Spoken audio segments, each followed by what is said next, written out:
Everyone, hi, this is Dr. Ibrahim. Hope you are doing okay. In this video, I want to highlight some important point about the IPS.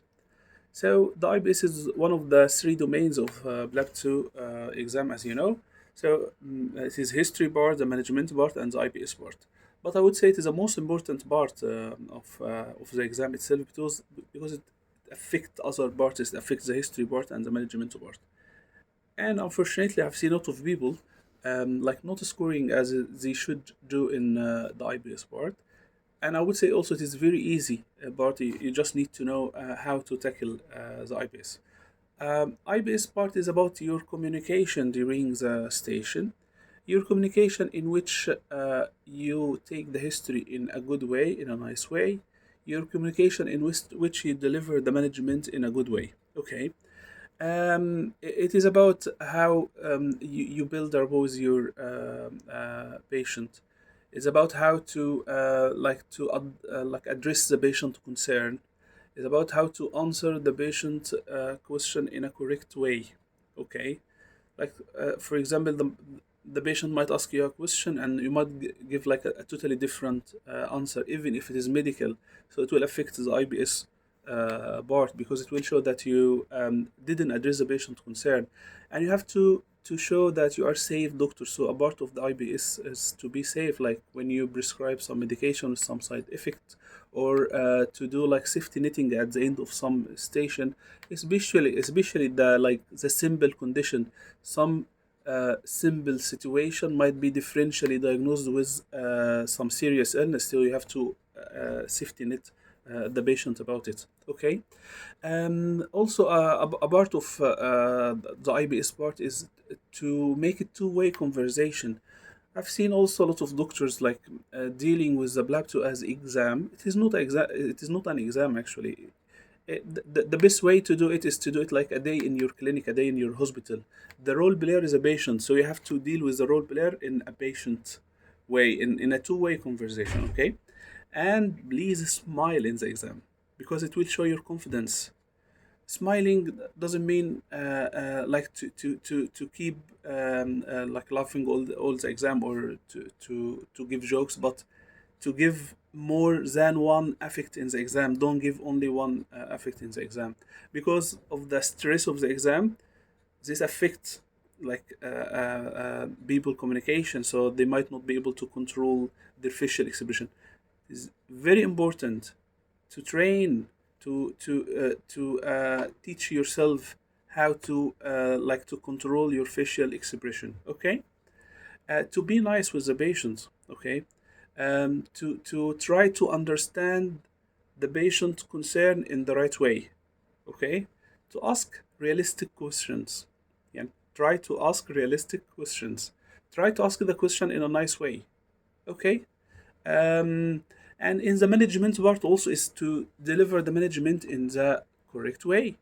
If it is a breaking bad news, deliver the management in the form of a breaking bad news. Okay, it doesn't need to be like a cancer to be a breaking bad news. It could be just some bad news. So any like breaking the bad news include many situations, as I mentioned before. It could be just about some illness, some chronic illness, for example. So try to make it in the right way. If you can't, or if you didn't find any warning sign, mention it to the patient. I didn't find any warning sign. Like the patient came very anxious because he suspect he could have like MI, for example, or he could have like a stroke or something serious. And fortunately, you didn't found that. So try to highlight it to the patient. Yeah, the good thing is that I didn't found any warning sign at the moment. Okay, so try to highlight that. Okay, try to be clear in the point of the management itself. And as I said, if there is like a side effect for some medication, try to highlight this side effect. Um, there is many ways actually for the IBS. Also, as I said, safety netting for the patient is very important.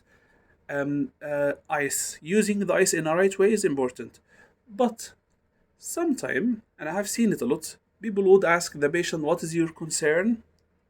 and do you have an idea and what is your expectation? Okay, and the patient is coming with pain, like a terrible pain, and he's in pain right now. So it is not actually nice to ask the patient, what's your concern? I'm in pain. I came because I'm in pain. Okay, so I came to you to find the solution for me, to find what's happening with me.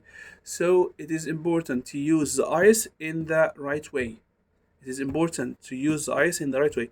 One of the IBS point also is to introduce yourself in a good way. Like don't like enter the cubicle and say hi. Can you please confirm your name and your age for me? It is not nice. Just introduce yourself. Hi, this is Dr. Ibrahim. I'm one of the medical doctor here. I'm one of the junior doctor here. I'm one of the F2 here, according to the situation. And I would say both like a fixed start for your station. It will make it easy for you to start. Okay, and for me in my exam, I started all the station in a nice way, and I would say this is the one of the important point in the station. I started all the station in a very confident way, in a nice way, in a smiling way. Okay, so and for me, I'm talking about myself actually. In my exam, I've like made a lot of good comments on while the patient while in the station, and I made it two-way conversation. And one of the IBS part is not to say I don't know. You could say I don't know, but in a nice way. Okay, you could say I don't know the answer for this question, but in a nice way. Okay, like one of the IBS point also, if I don't know the answer of this question, I would say, yeah, actually this is a good question. Actually it is yeah, it's a good question. And uh, like I don't have the answer at the moment, but mention it. um, I would try to find the answer for this question. I will let you know, or I would like ask one of my colleague or ask one of the senior, and I will let you know. So you showed that you like address the patient concern, which is to find the answer either by giving him the answer directly or asking one of your colleague or one of your senior, or even try to find out the answer from a book or from the guidelines itself. Okay, this is some short point about the IBS. Wait for another videos. Thank you.